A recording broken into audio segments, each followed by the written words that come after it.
name is Baba Femi, and I welcome you all to this stakeholder meeting and making time for this presentation on how to effectively plan and send additional medical staff to clinics, hospitals during the influenza season.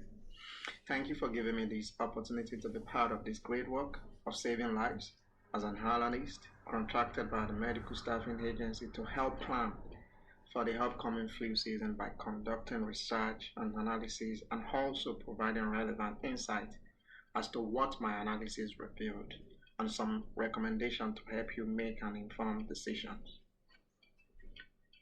The scope of my analysis covers all the 50 states in the United States of America, and it has helped to see the states that needed to be prioritized due to the number of their population, number of vulnerable population, and also total influenza death. Vis-a-vis helping us as an agency to determine when to send staff and how many to each state according to their needs in the next coming influenza season. Influenza season mostly occurs during September to March, but has great impact during the winter period, basically from December to March. Research has shown that some people, particularly those in vulnerable population, these are people in the age bracket less than 5 and also 65 plus, develop serious complications due to ongoing chronic diseases such group might be experiencing, which has affected how strong their immune system would have been compared to other age groups, which are the unsusceptible population. And they end up in the hospital, thereby creating the need for additional medical staff to adequately treat these extra patients during the influenza season. Data used for this analysis was collected from CDCs and census, which was cleaned, profiled, and integrated as to make it consistent and fit for the purpose intended for, which is, does influenza death really has a great impact on vulnerable population? Also, different questions were asked at the onset of the project, such as what is the percentage distribution of flu patients by state during influenza season? Which state has the highest and lowest vulnerable population? How does the influenza affect different age groups in different cities of the 50 states? Which state is affected the most by the flu during the influenza season? When are the different cities mostly affected? Is the flu season period same across all cities or not? Are there any patient privacy laws that I should be aware of? All these questions help to shape how the analysis was carried out.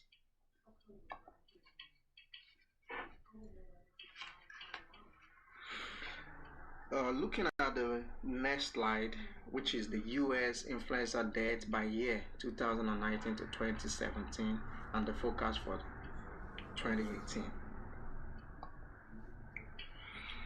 The bar chart below shows that the percentage of influenza death among the vulnerable population is higher than the percentage of influenza death among the unsusceptible population. This you could place your cursor because the lighter orange shows the vulnerable population and the darker orange shows the unsusceptible population. So you could see for Alaska, the percentage of influenza death is around 0.1%, and for the unsusceptible population in Alaska is around 0.02%. So you can see that the percentage of influenza death among the vulnerable population is higher than the percentage of influenza death among the unsusceptible population. The forecast also shows relatively moderate to high forecast for the year 2018 across each state. You can see it if you put your cursor. You will see the forecast for 2018 that is relatively moderate and some places higher. So this is to tell us the number of deaths we are expecting, we forecast for the year 2018 based on all the previous years we've calculated. The charts in your front reinforces the hypothesis that if additional staff are provided to clinics located with city with highly vulnerable population during the flu season, there will be reduction in the number of deaths among vulnerable population during flu season. Therefore, there is a need to add additional medical staff to this kind of cities or states. I went further in the next slide to show you. You could click on the next side. It's telling you there is a significant relationship between influenza death and vulnerable population. It's telling us the size of the population and the size of the vulnerable population each state has can have a great impact on how flu affects the vulnerable population. The chart shows the relationship between the total population size, total vulnerable population, and the influenza death.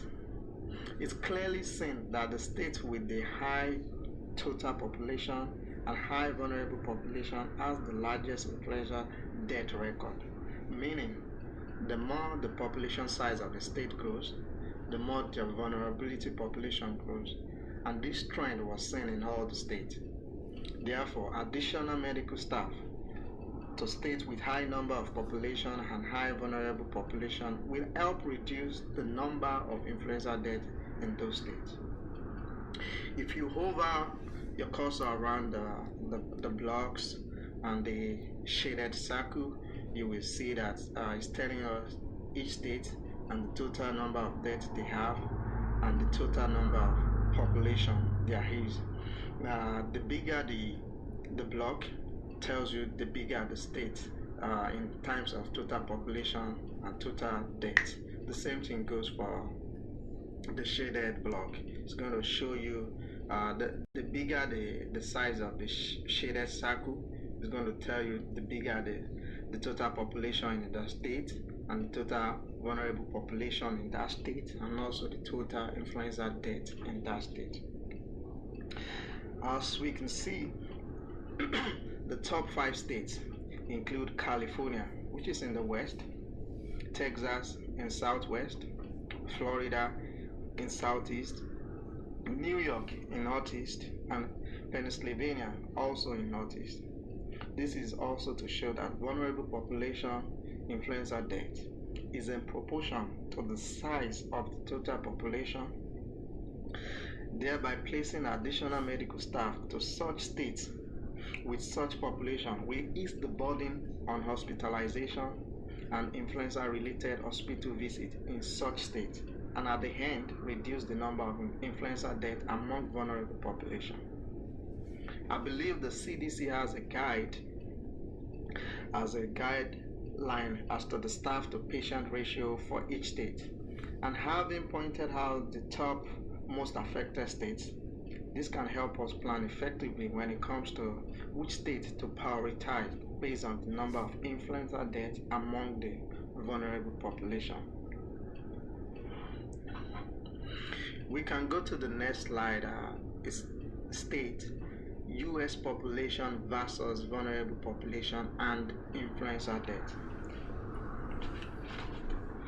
The chart went on to further break down the disparity between the different age groups within the vulnerable population. As we can see here, we have the age group that falls within the vulnerable population. This is the less than 5 age group, 65 to 74, 75 to 84, 85 plus. So what this is telling us is the darker purple represents the age group 85, while the 75 to 84 represent the next one, and the lightest purple represent the 1 to 4. If you place your cursor in the darker purple, it's going to show you the influenza death among that age group. So this is telling us that if we can plan and add more medical staff based on their experience with different age groups, with different age group needs, vis-a-vis is going to reduce the number of influenza deaths among the most affected age group within the vulnerable population, and as a whole is going to bring down the number of influenza deaths within the state which still address the hypothesis that states if additional staff are provided to clinics located in cities with highly vulnerable population during the flu season, there will be reduction in the number of deaths among vulnerable population caused by influenza during flu season. Over the course of my analysis, at a confident level of 90%, I found a significant difference in the influenza-related deaths between the vulnerable population and unsusceptible population, meaning influenza-related death among vulnerable population is greater than the influenza-related death among the unsusceptible population. Here we can see the recommendation and limitation. As seen from the various visuals, the state with larger population and higher percentage of vulnerable population are at risk of high rate of hospitalization and death during influenza season.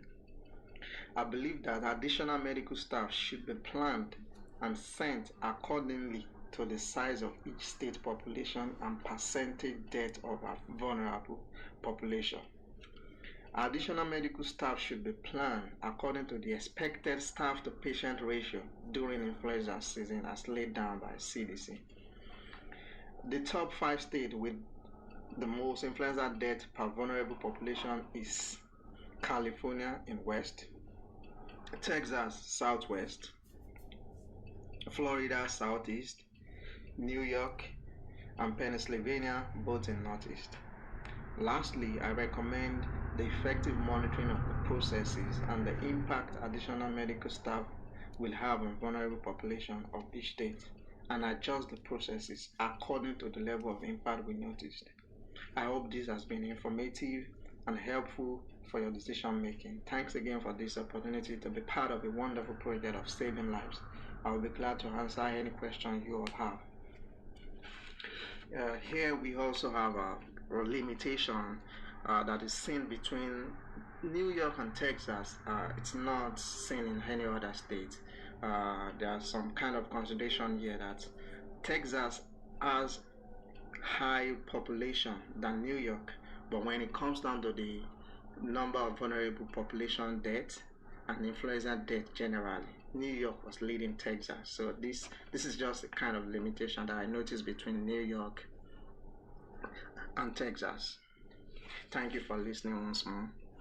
I'm open to any question. Thank you.